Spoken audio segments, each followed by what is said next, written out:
자, 오늘 우리에게 주신 말씀 함께 봅시다. 요한복음 4장 28절에서 30절 말씀입니다.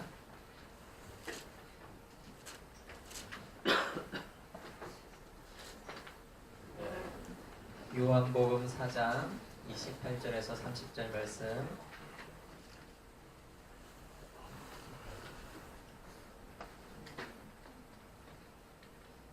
우리 함께 읽어보도록 합시다. 시작. 여자가 물동이를 버려두고 동네로 들어가서 사람들에게 이르되 내가 행한 모든 일을 내게 말한 사람을 와서 보라. 이는 그리스도가 아니냐 하니 그들이 동네에서 나와 예수께로 오더라. 아멘. 자, 남자들이 가장 많이 또 착각하고 또 가장 많이 오해하고 있는 것 중 하나가 여자를 대하는 이 태도에, 나는 여자를 남자 대하듯이, 남자들이 여자를 남자 대하듯이 하고 또 심하게 장난치고 갈구고 또 너무 허물없이 대하면 이 여자들과 좀 많이 친해질 수 있고 정말 친한 것 같고 또 여자들도 내가 이렇게 막 이렇게 하면 되게 좋아할 것 같다고 생각을 해요. 보통 남자들은. 남자들 그렇게 생각하나요? 예. 물론 남자들의 이런 행동을 좋아하고 또 편하게 느끼는 여자들도 종종 있어요. 나쁜 남자를 좀 좋아하는 스타일이라거나 아니면 관심을 받고 싶어하는 경우에는 뭐 그런 걸 좋아하지만, 그러나 대부분의 많은 여자들은 기본적으로 배려와 존중을 해주고 또 공감과 이해를 하려고 노력하고 또 대화와 소통이 잘 되는 남자들을 더 편안하게 생각하고 좋아해요. 우리 여자들 그렇죠? 아닌가요? 나를 막 갈궈줘 이러는가요? 나를 갈궈줘야지 친해져 줄 수 있어 이런 건가요? 아니죠. 예. 대부분 좀 그렇게 되죠. 그래서 우리 여학생들은 나쁜 남자 좋아하면 뭐 좋아할 수는 있겠지만 나쁜 남자 너무 좋아하지 마요. 젊었을 때 뭐 연애할 때는 매력 있는 것처럼 보이지만 결혼하면 나쁜 남자는 나쁜 놈이 돼요. 그러니까 우리 여자생들 그렇죠? 우리 여자생들 결혼하면 다 착한 남자가 결국 좋은 거잖아요, 맞죠? 그래서 여러분들 결혼할 때 뭐 이런 말이 있어요. 연애는 나쁜 남자와 결혼은 착한 남자, 이런 말이 또 있어요. 아이고, 여러분들에게 뭐 이런 말은 다 알죠? 자, 인류 역사를 보면 아주 드물게 남자보다 여자의 지위가 더 높은 그런 사회도 있지만, 대부분의 경우에 여자는 남자보다 사회적인 지위가 더 낮고 또 차별과 불평등, 또 억압과 핍박을 받는 경우도 많이 있었어요. 지금도 이 아랍권 국가들을 보면 여성들이 심하게 억압을 받는 경우들을 여러분도 보잖아요. 자, 우리가 예수님이 오시기 전에 이 구약 시대도 여자보다는 남자가 더 우월한 사회였고 남성 중심의 이 문화를 가지고 있었지만, 그래도 이 구약 성경을 보면요, 루시라든가 에스더, 드보라 같이 상당히 인정을 받는 사람들, 리더의 위치에 선 그런 여성들도 있었어요. 그런데 여러분, 예수님이 오시고 난 후에 이 신약 시대를 보면 오히려 뭔가 뛰어난 여자들, 정말 리더십을 가진 여자들을 찾는 게 상당히 힘들어요. 기원전 2세기 초 예루살렘의 지체 높은 학자였던 이 벤시라라는 사람이 이런 글을 남겼어요. 당시에 상당히 통용되는 글이었는데, 제가 읽어줄게요. 뇌가 뇌 아내를 좋아하지 않으면 뇌 아내를 믿지 말라. 아내를 믿지 말라까지는 허용해 줄 수 있겠죠. 그 다음, 아내에게 공급한 것들을 꼼꼼히 기록하라. 꼼꼼히 기록해가지고 나중에 뭔가 하려고 하겠죠. 그 다음, 살아있는 동안 아내에게 재산을 넘기지 말라. 여자들과 함께 앉지 마라. 옷에서 좀이 나오듯이 여자로부터 심술이 나오기 때문이다. 여자의 친절보다 남자의 심술이 난다니 여자는 치욕과 비난을 낳을 뿐이다.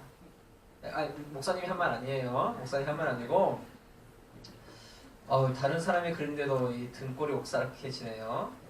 지금 이런 말 했다가는 어떻게 돼요? 당장 오늘 집에서 못 자죠. 우리 남자 집사님들 이런 말 하면. 예, 사람 목숨이 한 7, 8개 된다면 이런 글을 쓸 수 있겠지만 사람의 목숨은 하나이기 때문에 남자들은 절대 이런 말을 하지 못하는데, 당시에는 여자들에 대한 사회적 태도와 어떤 문화가 이랬다는 거예요. 자, 그렇다면 우리 예수님은 여자들에 대해서 어떠한 태도를 가지고 계셨을까요? 요즘 말로 표현하면 예수님은 나쁜 남자였을까요? 아니면 착한 남자였을까요?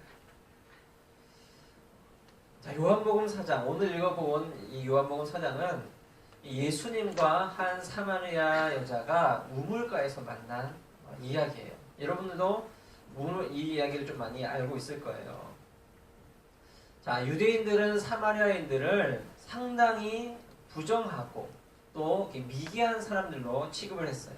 사마리아인들은 이 부정한 이방인들과 이 피가 섞여 있는 그런 민족이기 때문에 그랬어요.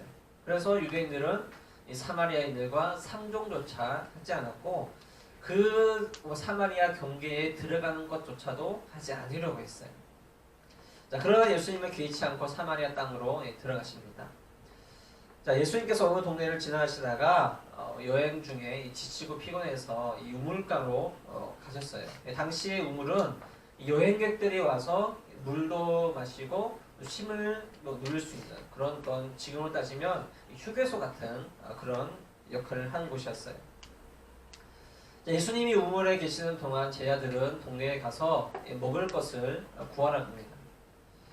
예수님께서 혼자 계시는데, 우물에 혼자 계시는데, 이때 한 사마리아 여인이 우물에 물을 기르러 왔어요. 근데 그때는 이 대낮이라고 해요. 대낮. 팔레스타인 지방의 이 한낮의 온도가 최저 40도 정도라고 할 정도로, 우리는 뭐 대구도 뭐 그 정도까지 아니지만 이 습도가 되게 높아서 덥잖아요. 근데 이 팔레스타인 지방은 당연히 습도가 없으니까 40도 정도 되면 그늘에만 있으면 시원한 정도예요. 그래도 여러분 40도잖아요. 40도 정도이기 때문에 한낮의 열기를, 그 뜨거운 열기를 피해서 한낮에는 사람들이 잘 돌아다니지 않아요. 그런데 이 여인은 이 한낮에 이 우물로 왔다는 거죠. 보통 이제 이른 아침이나 해지기 직전에 여자들이 우물에 물을 길러 왔었는데, 이 여자는 한낮에 왔습니다. 또 여자들은 이 우물에 갈 때에 항상 무리를 지어서 다녔어요. 왜냐하면 물동이가 가득 차면 무거우니까 같이 들기 위해서 였기도 했고, 또 당시 문화에서는 낮에 다니는 여자들은 조신하지 않는 여자, 혹은 자신의 몸을 파는 여자, 이렇게 생각한 경우가 많았기 때문이에요. 자, 이 사마리아 여자에게는 남편이 5명이 있었어요. 5명. 동네 사람들에게 해픈 여자라는 어떤 손가락질을 받고, 또 여자들 사이에서도 같이 물동이를 막 지고 다니면서 뭐 이렇게 이야기도 하고 그러는데, 혼자 물동이를 지고 가는 걸 봐서는 여자들 사이에서도 따돌림을 받는 여자, 사람들의 시선을 피해서 사람들이 다니지 않는 한낮에 다니는 여자, 이런 여자였던 거예요. 우리나라에는 이 약수터마다 바가지가 다 있잖아요. 그런데 이 팔레스타인 지방의 우물에는 물을 깃는 이 두레박이 이렇게 있잖아요. 그것이 배치가 되어 있지 않아요. 그래서 여행을 하는 사람들은 각자의 그 두레박을 가지고 다녔다고 합니다. 예수님도 그렇게 제자들과 다니실 때 그런 두레박을 들고 다녔을 거예요. 그런데 제자들은 음식을 구하러 갔기 때문에 예수님에게는 현재 두레박이 없는 상태입니다. 자, 사마리아 여자가 예수님이 계신 우물로 들어갔어요. 자, 보통 이런 상황이 되면 이 우물에 있던 이 여행자는 여자로부터 한 6m 정도 떨어져서 여자가 와서 물을 길어도 된다는 표현을 했어요. 이것이 여행자들이 당시에 이 여자들을 배려해주는 어떤 하나의 관례였습니다. 그런데 예수님은 여자가 가까이 와도 우물에 가만히 계셨고, 저 멀리서 주저하는 여자도 어쩔 수 없이 우물로 들어왔습니다. 이 당시 촌락 사회에서는 공공장소에서 외부인 또 여자들이 눈도 마주칠 수가 없었어요. 자, 그러나 예수님은 이런 금기를 깨고 사마리아 여자에게 다가가서 말을 건넵니다. 더 놀라운 것이 뭐냐면, 여러분 당연히 우물에 앉아 있으면 내가 어떤 두레방이 없으면 물 좀 주세요 할 수 있잖아요. 근데 이것은 당시에서는 상상도 할 수 없었던 일이에요. 자, 왜냐하면 유대인과 사마리아인들은 그릇조차도 함께 쓰지 않았기 때문이에요. 자, 예를 들어서 사마리아인들이 유대인들을 어떤 대접할 일이 생긴다. 예를 들어서 과일을 하나 준다고 생각합시다. 자, 사마리아인이 유대인에게 과일을 줬어요. 그 유대인은 어떻게 하냐면 자신이 쓰는 전용 칼을 꺼내요. 왜냐하면 사마리아인들이 쓰는 칼은 부정하기 때문에 자기의 정결한 칼을 꺼내서 과일을 깎습니다. 그리고 사마리아인들이 주는 그릇이 아니라 자기가 쓰는 그릇에 과일을 담아요. 사마리아인의 손을 탄 과일은 더러우니까 이 더러운 부분, 만진 부분들 껍질을 까가지고 따로 보관을 하고요. 또 그릇도 부정하기 때문에 실컷 더러운 껍질을 깎아놓은 그 안에 과일로 따로 보관해야 된다고 생각을 했어요. 심지어 유대인들은 사마리아인이 주는 어떤 음료수도 마시지 않았어요. 왜냐하면 어쨌거나 음료수를 담으려면 어떤 그릇이라든가 보관함에 담아야 되잖아요. 그런데 사마리아인들이 쓰는 그릇은 부정하기 때문에 그것을 담아놓은 그 그릇이 부정하기 때문에 그것을 담아놓은 음료도 부정하다고 생각했기 때문에 그렇게 음료조차도 마시지 않았어요. 그러니까 사마리아 여자 입장에서는 유대인인 예수님이 같은 공간에 있는 것도 자체도 이상한 건데 자기가 쓰는 그릇을 가지고 물을 달라고 하니까 이게 더 놀라운 거죠. 그러니까 도저히 사마리아 여자는 이건 아니다 싶어가지고 저는 물을 줄 수 없습니다. 이렇게 말하는데 예수님이 말씀하세요. 지금 뇌 앞에 있는 내가 누구인지 안다면 오히려 뇌가 나에게 생수를 달라고 요청했을 것이다. 여자는 황당하죠. 예수님에게 두레박도 없고 이 우물도 상당히 좀 깊은 우물이라서 막 줄을 매달아서 우물을 떠야 되는데 어떻게 당신이 나에게 생수를 줄 수 있습니까? 이건 말이 안 되는 상황이잖아요. 이때 예수님께서 유명한 말씀을 하시죠. 우리 요한복음 4장 13절과 14절을 한번 읽어볼까요? 13절과 14절 시작. 예수께서 대답하여 이르시되 이 물을 마시는 자마다 다시 목마르는 이와 내가 주는 물을 마시는 자는 영원히 목마르지 아니하리니 내가 주는 물은 그 속에서 영생하도록 솟아나는 샘물이 되리라. 자, 이 우물의 물을 마시면 당연히 또다시 갈증을 느끼게 될 것이다. 그러나 내가 주는 물을 마시면 너는 영원히 목마르지 않을 것이다. 내가 주는 물은 그 사람 안에서 샘물처럼 솟아나서 영원한 생명에 이르게 될 것이다. 여러분, 사마리아 여자는 매일 자신의 삶에 필요한 물을 길러 왔어요. 근데 여러분, 정말 이 여자에게 필요했던 물이 무엇일까요? 하지만 이 여자에게 진정 필요했던 물은 손가락질을 받고 사회적으로 완전히 고립되면서 매일 매 순간 찾아오는 어떤 외로움과 허무함과 슬픔과 그 어떤 그런 것들을 덜어주는 어떤 마법을 불이키는 어떤 음료였을 거예요. 여러분, 지금도 우리 그리스도인들이 원하는 생수가 어떤 이런 물일 수도 있어요. 어떤 우리의 육신의 고통을 덜어주는 쾌적함을 느끼게 해주는 어떤 그런 생수. 우울함과 슬픔에서 나를 건져내줄 수 있는 그런 생수. 어떤 죽음의 공포로부터 벗어나게 해주는 어떤 생수. 또 안정과 평안을 제공해주는 생수. 모든 일이 잘 되고 또 좋은 성적 받고 돈 잘 벌고 성공해서 모든 일에 승리할 수 있도록 해주는 어떤 생수. 어쩌면 우리가 바라는 예수님, 교회, 이 기독교라는 종교는 사마리아 여자가 원했던 것과 별반 다를 게 없을 거예요. 사람들의 따가운 시선을 피해서 그 더운 한낮에 40도가 넘는 그 한낮에 혼자 양동이를 들고 우물에 와야 했다. 어떻게 해서든 자기의 어떤 목마름을 해결해 주기 위해서 5명의 남편을 두었다. 하지만 그렇게 해도 결코 채워지지 않았던 그런 갈증을 느끼는 그런 모습을 가지고 있는 이 사마리아 여자. 이 남편에게 저 남편에게, 이 사람에게 저 사람에게, 다른 어떤 것에게, 이것에게 저것에게 마음을 주고 의지를 해보려고 했지만 아무리 새로운 물을 마셔봐도 또다시 갈증으로 목마를 수밖에 없는 것이 우리의 모습이잖아요. 이 사람은 그 사람과는 다를 거야. 이 사람은 나에게 뭔가 정말 기쁨을 주고 행복을 줄 수 있을 거야. 이것만 가지게 돼. 내가 이것만 얻으면 내 삶이 만족할 수 있겠지. 기쁠 수 있겠지. 우리는 매일 내 삶을 채워줄 무언가를 찾아 나서고 있지만 그것으로 또 내 마음을 채우려고 노력해보지만 여전히 지워지지 않는 이 내면의 갈증과 외로움들. 오늘도 내 삶이 그렇게 허무하게 지나가는 경우가 많이 있잖아요.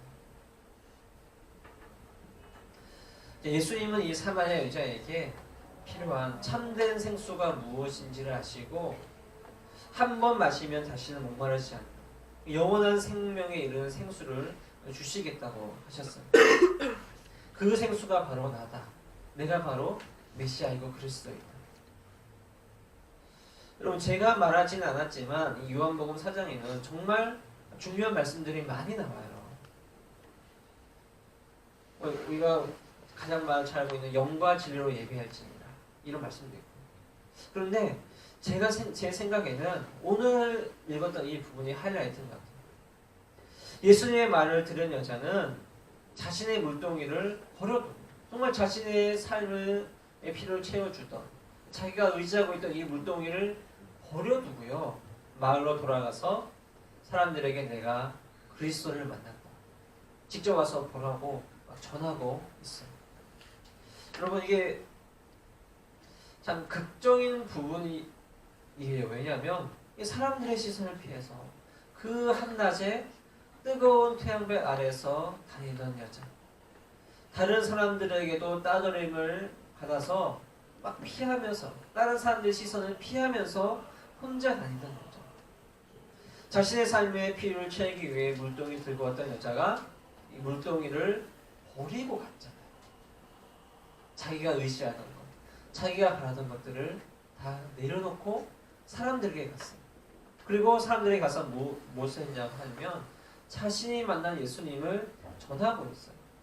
이전까지만 해도 사람들을 피해 다니기 급급했는데 이제는 당당하게 사람들 앞에 나서서 외치고 있는 겁니다. 그래서 많은 사람들이 이 여자의 말대로, 이 여자의 말을 들었다는 제가 놀랍죠.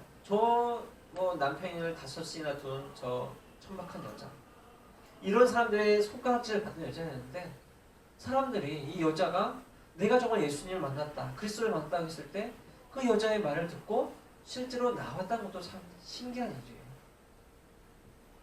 그렇게 사람들이 이 여자의 말을 듣고 나왔을 때에 예수의 말씀을 들었고 예수를 믿었고, 또 동네 사람들은 이 말씀을 보면 동네 사람들은 이분이 참으로, 이 예수가 참으로 구주인 줄을 알게 되었다고 하면서 이야기가 끝나게 되었어요. 여러분, 불과 얼마 전까지만 해도 채워지지 않는 지독한 어떤 갈증에 허덕이던 사람이 이제는 오히려 다른 사람들에게 이 마르지 않는 샘을 전해주는 그런 사람으로 바뀌어 있다. 예수님이 사마리아 여자에게 이 복음의 씨를 뿌려주셨을 때예요. 이 부정한 이유로 복음조차 제대로 듣지 못했던 이 사마리아인들이 풍성한 결실을 맺고서 영원히 목마르지 않는 생수로서 이 생을 얻을 수가 있었다는 것. 여러분, 우리가 이 전도를 할 때에도 다짜고짜 예수 믿으라고 하는 경우가 많이 있잖아요. 그런데 예수님 이 여자는 어떻게 되었었어요? 다짜고짜 우르에서 오는 여자를 보고 당신에게 나이가 필요합니다. 여러분 왜 길거리 가가지고 전도할 때 예를 들어서 한 여자를 붙들고 당신에게 내가 필요합니다 이러면 어떻게 돼요? 바로 이 귓산뱅이 맞잖아요. 근데 예수님은 다짜고짜 너에게 내가 필요하다. 아니면 내가 너를 도와주겠다. 나를 믿어야 한다고 말씀하지 않으셨어요. 예수님에게 두레박이 없었다는 것은 무엇일까요? 내가 도움이 필요한 존재이다. 누군가의 도움이 필요한 상태이다. 예수님은 그래서 사마리아 여자의 도움을 받고자 하셨어요. 나는 지치고 목이 마르니까 너의 도움이 필요하구나.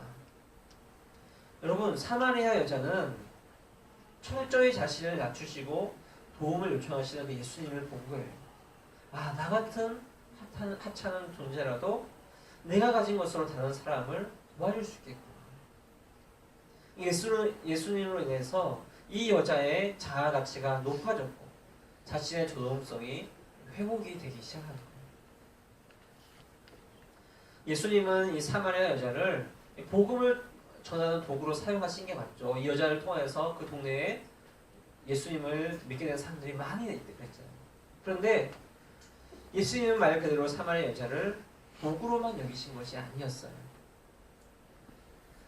그 전에 정말 이 여자를 사용하시기 전에 남자보다 지위가 낮았던 이 여자를 또 천대받는 사마리아인 또 마을의 모든 여자들로부터도 외면받았던 그런 이 여인 남편을 5이나 두면서 자신의 갈증과 허전함을 채우려고 했던 이 한 사람의 이 무너진 마음들, 이 낮아진 자아상들, 인간의 존엄성, 여자로서의 가치를 먼저 회복시켜 주셨습니다. 예수님은 낮은 자의 하나님이시고 낮은 자의 눈높이를 맞춰주시는 하나님이시고 또 낮은 자의 낮아진 마음을 만져주시고 위로해주시고 일으켜주시는 그런 하나님이세요. 우리 모두는 예수님을 믿는 그리스도인들이잖아요. 그러면 우리가 한 번씩이라도 가끔씩이라도 이 나의 낮아지고 이 버려진 마음들, 이 무너지고 외면받고 있고 인정받지 못하고 있는 이 삶을 안아주시고 품어주시는 그 주님을 내 마음속에 한번 깊이 모셔봐야 하지 않을까 싶어요. 이 세상에 존재하는 모든 사람들 중에서 나라는 사람을 가장 잘 알고 또 이해해주고 채워주고 안아줄 수 있는 그런 사람이 바로 우리의 주님이시잖아요. 여러분 목사님을 가장 잘 알고 가장 잘 이해해주고 가장 사랑해줄 수 있는 사람이 누구인가요? 네, 목사님의 아내겠죠. 근데 여러분 제가 아내에게 이런 말 했어요. 나는 아내를 가장 사랑하지 않는다고. 이거 뒤에서 쫓겨날 소리 하죠. 나는 아내가 아니라 하나님을 가장 사랑한다고. 그래서 그 사랑으로 아내를 가장 유일하게 사랑해 줄 수 있다. 이렇게 말을 했었거든요. 결혼하기 전에 그렇게 사랑을 고백했었어요. 그리고 여자들이 이런 말을 들으면 어떨까요? 이 남자 날 완전 호구로 하네 생각하면서 완전 되게 섭섭해하거나 아니면 화가 날 수 있거나 그럴 수 있잖아요. 그런데 정말 실제로 이런 고백을 하면 나는 당신보다 하나님을 더 사랑한다. 그런데 하나님께서 나에게 당신을 가장 사랑하라고 말씀하신다. 이런 말 해주면요, 여자가 오히려 더더욱 이 남자를 신뢰하게 되고 믿게 되고 정말 더 깊이 받아들일 수가 있게 돼요. 여러분도 우리 여자들도 난 너 없으면 못 살아, 너 없으면 죽어 이런 남자 만나면 안 돼요. 너 없어도 하나님 있으면 사는데 근데 하나님께서 너를 가장 귀하고 아름답게 사랑하라고 주셨어.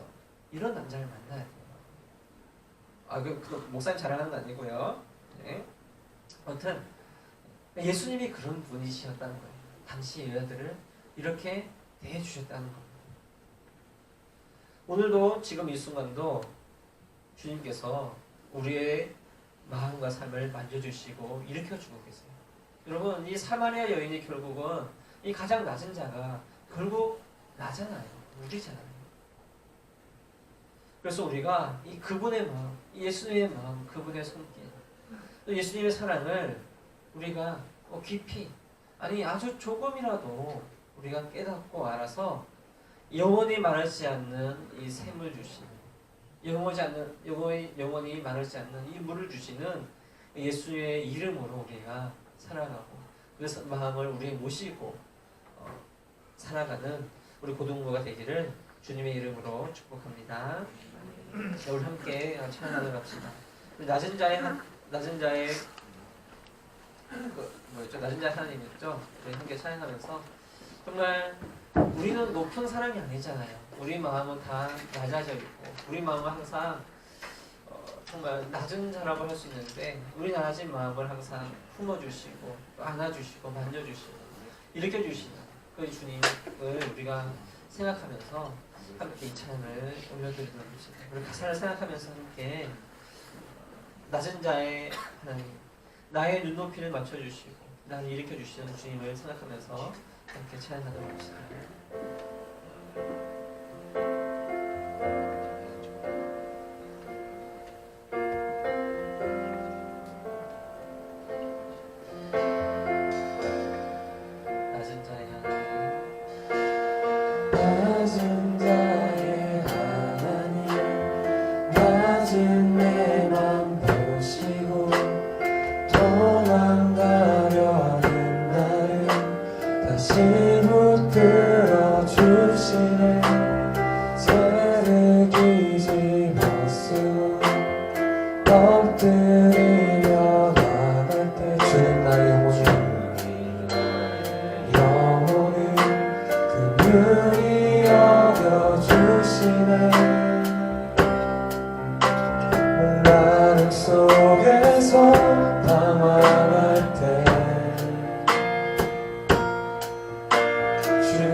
주원 같은 죄를 지게 하는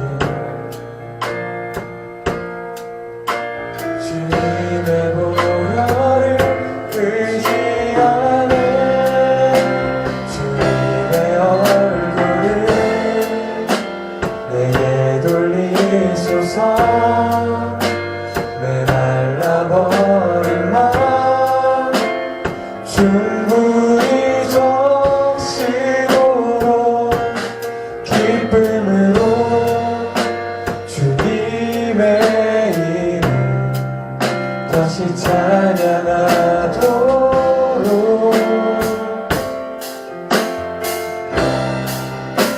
주님의 얼굴을 내게 돌리소서. 꺼져가는 내 불 뜨겁게 태우도록 상한 마음 깨어진 영혼 온전케 하소서. 우리 시간 함께 우리 주님을 생각하면서 함께 기도하도록 합시다. 정말 당시에 가장 천대받고 또 가장 위험받고, 그리고 사람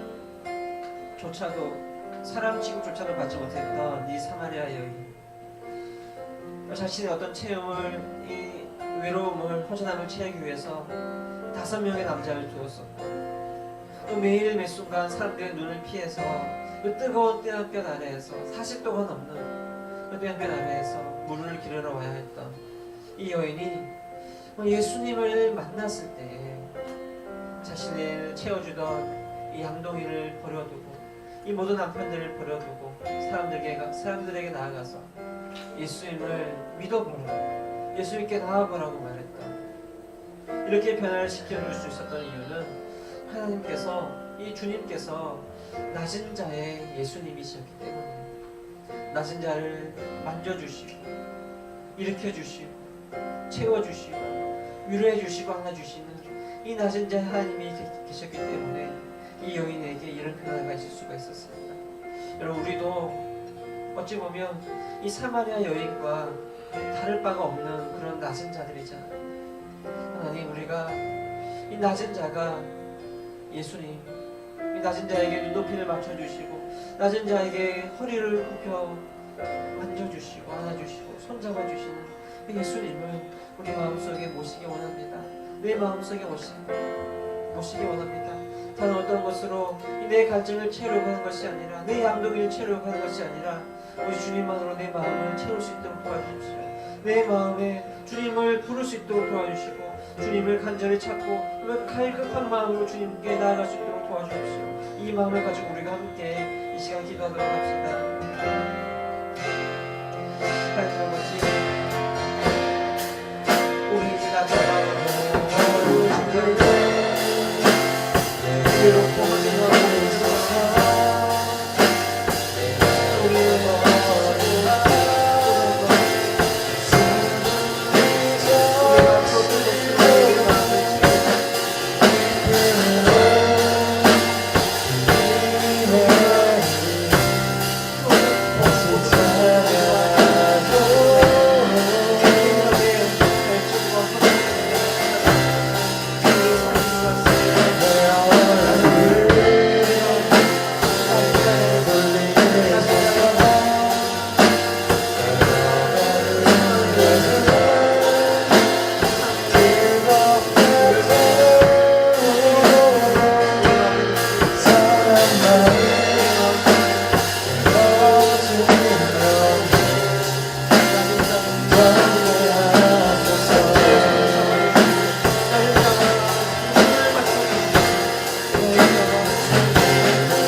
하나님, 어찌 보면 우리의 삶, 우리의 마음, 우리의 존재가 이 사마리아 여인처럼 오히려 이 사마리아 여자보다 더욱더 마음이 낮아지고 외롭고 허전하고 공허하고 다른 어떤 것으로 내 마음을 채우려고 하지만 도저히 채울 수 없는, 또다시 갈급하고 또다시 목마를 수밖에 없는 그런 삶을 우리가 살아가고 있지는 않습니까?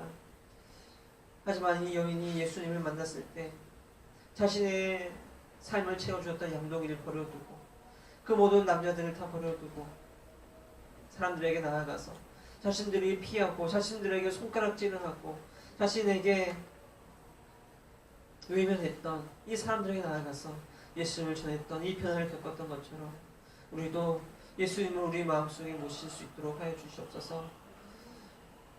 우리의 낮은 자에게 찾아오셔서 우리의 눈높이를 맞춰주시고